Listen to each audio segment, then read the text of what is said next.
Shivani Siroya is next up from Tala. Let's hear that. Let's hear from her. There's about 2 billion people that are currently underserved or don't have access to financial services because they don't have a bank account, they don't have a credit score, and they don't have any kind of formal credit history that can really prove that they belong in that formal ecosystem. With Tala, we instantly credit score someone and give them access to capital using just the data on their smartphones to assess their creditworthiness. The way that Tala works, it's an Android application, and someone will go to the Google Play Store and download the app, just like any one of us does. And then they will actually look at our permissions and they'll give us access to key pieces of data that are sitting on their phone. The kind of data that we're bringing in is really similar to what traditional credit scoring companies do, but it's actually that we found ways to do that using the data that's on the phone. In terms of how we do our lending, we definitely do some of our own lending from our balance sheet. So all of the R&D capital is ours. But we've also now worked with institutional investors as well as individuals who are actually taking a risk in the portfolio. So we're sharing that return with them. The way that we generate revenue is that we do charge interest on the credit product that we provide. But what's interesting is that our product is completely customized and personalized to the customer. And so if they face some sort of life emergency, we don't charge them for that or for that delay. We actually extend the term, we allow them the time so that they can actually repay, because it's in our interest and theirs for them to actually remain good borrowers so that we can continue to provide them with the product.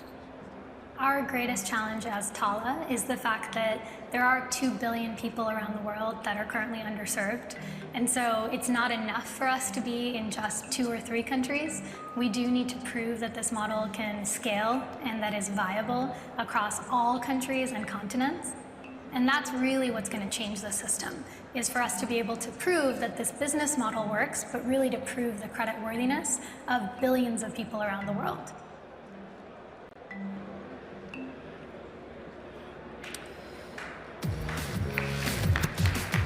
Ladies and gentlemen, Shivani Siroya.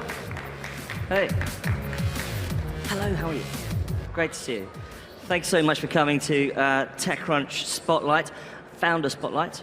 Now, obviously, I've been doing some research on you prior to the interview, and you have had quite an illustrious career prior to founding this company, working as an investment banker and then also with the United Nations. And I'm presuming, obviously, that you were hugely inspired by what you saw on your travels. Tell us about that. Sure. So you're right. I started out in investment banking, and I guess just to mention, the reason I did that was I do love numbers. So I'm one of those weird people that loves numbers and loves spreadsheets. But when I went to the UN Population Fund, the thing that shocked me the most was the stories of people. So when I was there, what I was doing was trying to understand whether microcredit was actually improving the lives of individuals. And so I did these thousands of interviews across 9 different countries. It took me about 3 years. You did all of these interviews yourself? I did. I became kind of like a walking QuickBook. Amazing. Literally. I would go to people's homes in the morning, I would go to work with them, I would go back home with them, go to the market, and just literally followed money around and understood what they were doing with it and the decisions they were making. And I think that was the thing that shocked me, was that the stories behind the data were actually more interesting to me, and that's what I wanted to bring to real life. But you, I'm sure lots of other people have encountered this same problem of people in the developing world who are unbanked or don't have any credit scores, or they can't get credit, they can't maybe start a business. What do you think is about you that's different that made you do this? So one, I think it is that I'm viscerally convinced that these individuals are creditworthy. Right? So seeing thousands of those stories firsthand, I think changes your life. But I think the other aspect of it was that I actually observed the daily life transactions that were happening. And all I knew was that, these people were creditworthy. All I needed to do was find a scalable way to bring that data into real life. And by living in those markets, I saw that the data was right on my phone. So when I paid an electricity bill, I got a confirmation message. Or when I bought a bus ticket or got a bank deposit, all of those forms of confirmations were actually sitting right in my text messages. So I came back, and we at Tala developed a software that allows us to just instantly bring it to real life.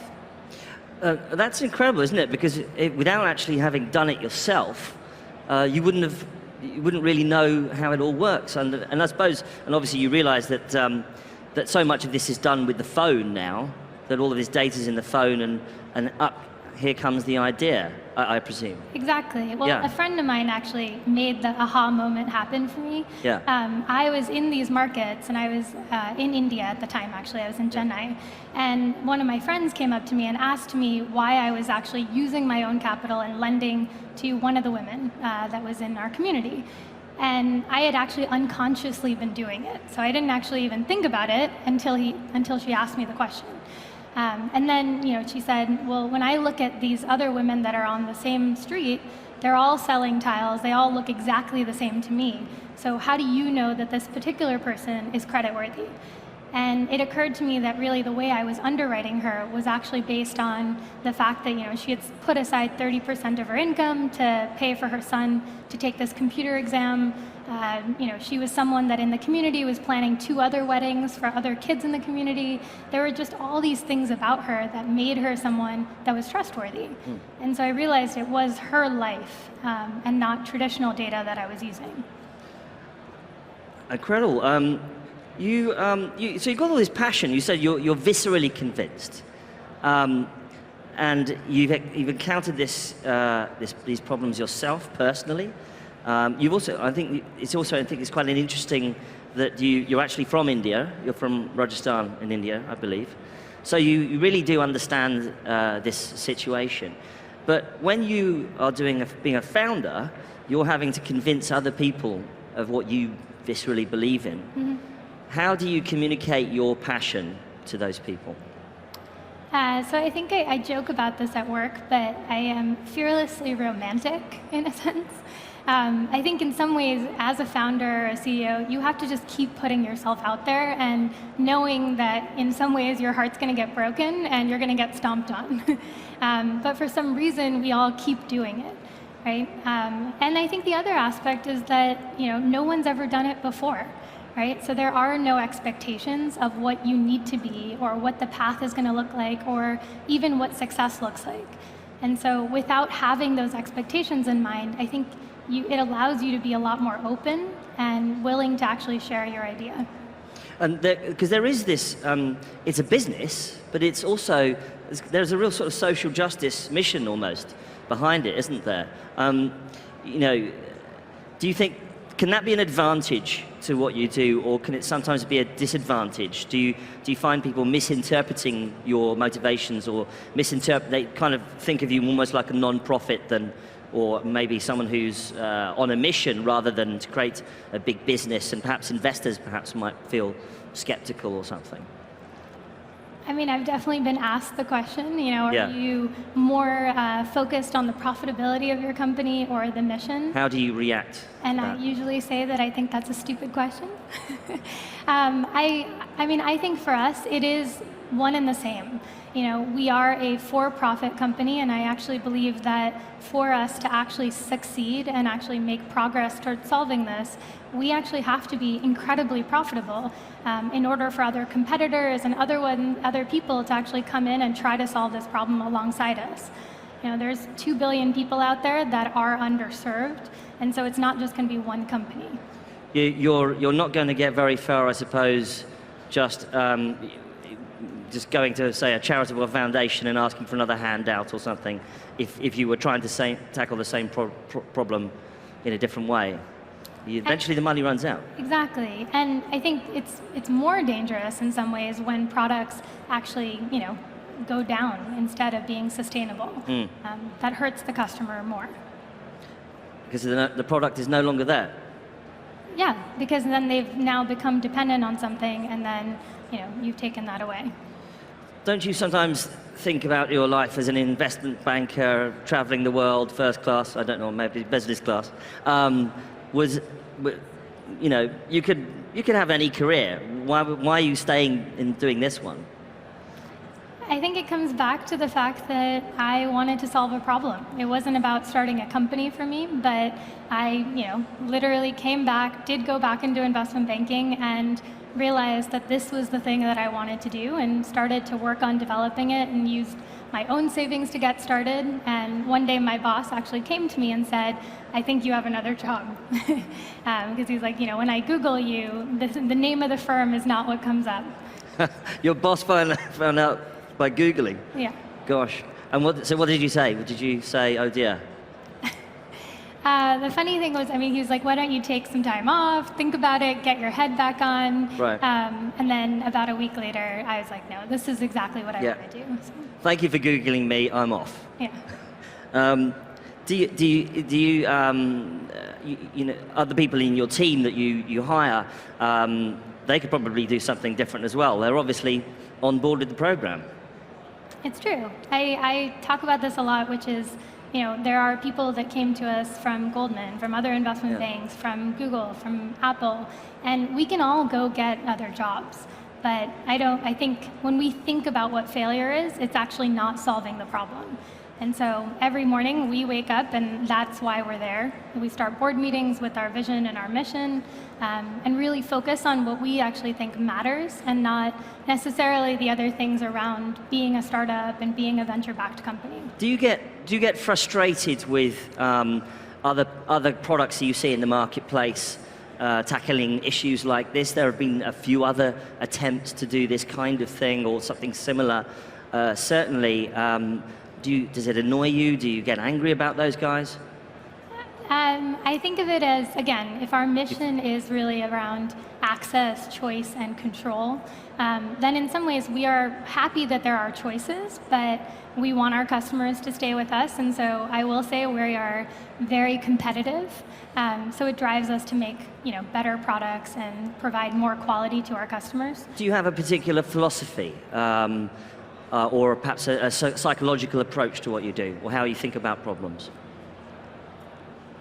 It's a good question. I do think that there's a favorite phrase that I have from cognitive psychology, which is,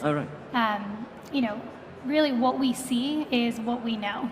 Right? And I believe there's obviously a lot more out there that we're not even seeing. And so when we look at the data that we have on these customers, it's actually showing the world that these customers are a lot more creditworthy than we even realize.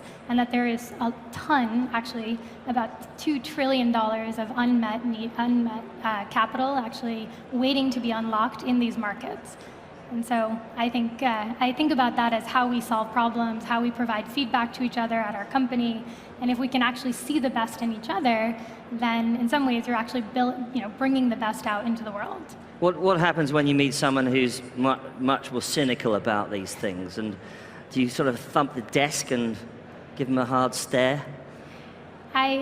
I always go back to the numbers. So we actually, we'll just show them. Just give them facts. The facts, right? The data is proving that these people are creditworthy, and that we're actually more accurate than some of the existing credit bureaus. Right. Okay. Well, the quick question is, I've got a problem. You've got to sort me out. I'm in a bar. I'm having a terrible time in life. You're going to say to me, Mike, listen, stop drinking that gin and tonic.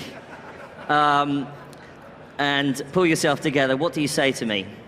I would tell you to be a romantic, and I would actually tell you to go out there and read some Yeats. Go take some chances. Right, or but you're. I'm not going to go and do yoga or something. No. No. Okay. Great. Thank God for that. Well, that's great. Thank you very much. I really appreciate you coming. Thank you. This is Founder Spotlight. It's been fantastic talking to you. Great to meet you.